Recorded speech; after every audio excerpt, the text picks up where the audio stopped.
Romans 12 verse 2. And be not conformed to this world, but ye transformed by the renewing of your mind.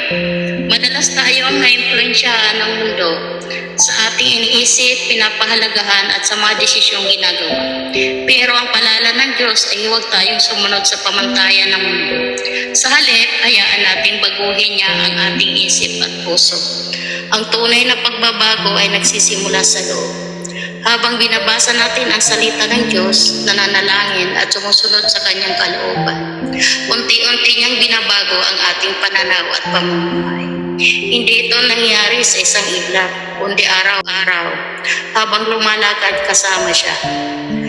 Kaya ngayong araw, hilingin natin sa Diyos na baguhin tayo mula sa loob.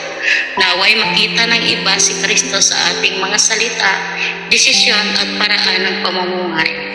Let's pray. Ama naming nasa langit, maraming salamat po sa inyong salita na patuloy na nagbabago sa aming buhay. Tulungan mo kami huwag sumunod sa pamantayan ng mundong ito, kundi mamuhay ayon sa inyong kalooban. Baguhin mo ang aming isip at puso upang mas lalo kami maitaas sa aming buhay. Sa pangalan ni Jesus. Amen.